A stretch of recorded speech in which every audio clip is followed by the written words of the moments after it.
No perfect seasons. What's going on? I didn't realize the counter was timing, so I'm over here just trying to center myself up in the middle of the computer so I don't blind y'all with the sun in the background. But let's get up into the Fantasy Flex. You already know how we do. Week 5. Let's get up into this edition. No perfect seasons, and we're rolling. The North Division right now is being headed up by the 5-0 Orlando Pain, followed by the Bronx Giants, who are 4-1, sitting 1 game back. Then you got the Woodruff, who are at 3-2, 2 games back. Also tied up with the Woodruff will be the Florida Sharks with his 3-2 record, 2 games back. Then you got the New York Hitmen, who are 0-5, 5 games back in the division. Switching up to the South Division, you got the K-Town Predators, who are leading that, holding that down with a 2-game lead, with his 4-1 record over 2 teams who are tied at 2-3, which would be the Tallahassee Expendables and the Lake Greats. Then you got 2 teams 3 games back on the bottom of the division, which would be the Tampa Bay Bulls and D12, D8, whatever. I gotta replace this goddamn dude. They both have 1-4 records.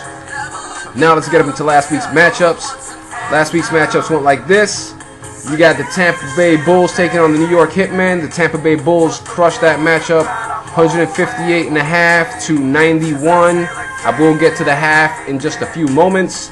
However, the leading scorers for the Bulls would be Ray Rice with 32 points. Leading scorer for the Hitmen, Brett Favre with 22 points.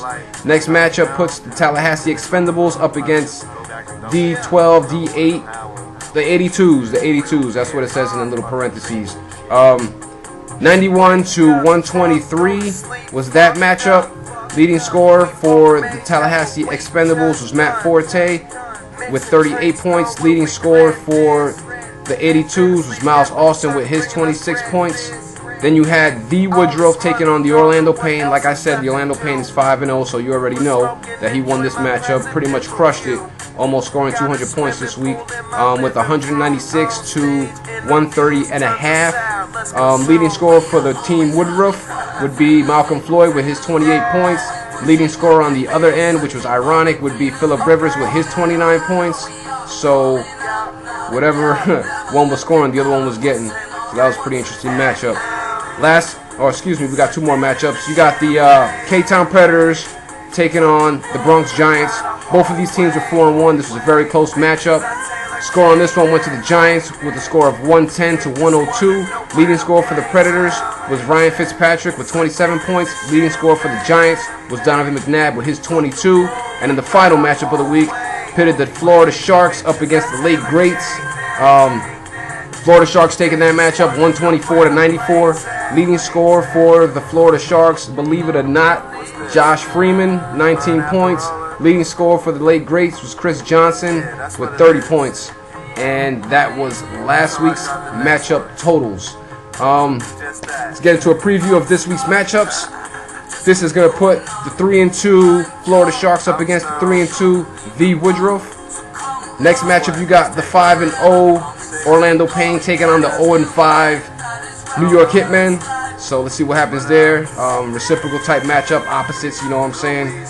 Next matchup, you got the K-Town Predators taking on the Tallahassee Expendables. The K-Town Predators are taking their 4-1 record up against Matt Noon's 2-3 record for the Expendables. Then you got the Bronx Giants taking on the Tampa Bay Bulls. The Bronx Giants 1-4. 4-1. The Tampa Bay Bulls 1-4. Then you got the last matchup of the week, which puts the 2-3 Lake Greats up against the 1-4 Team 82s. Now, basically, let me get up into this half points matchup standings, or half point that's showing up in the matchups. In my other league, I switched it up as far as the point schedule. So I added kicking and return yards to it, so you get points for that. I did this to number 1, beef up the free agent pool that we have out there, so it bolsters up more points for the free agent pool out there for people to grab. I know if you look at it right now, or last week when you were searching, I mean, the pickings were pretty slim just due to the fact that everybody was scoring 4 and 5 points, and there wasn't really anything out there to help you because everything was touchdown related. But this helps out teams that got, you know what I'm saying, number 3 and number 4 receivers that, you know what I'm saying, aren't top notch on the team but do return kicks.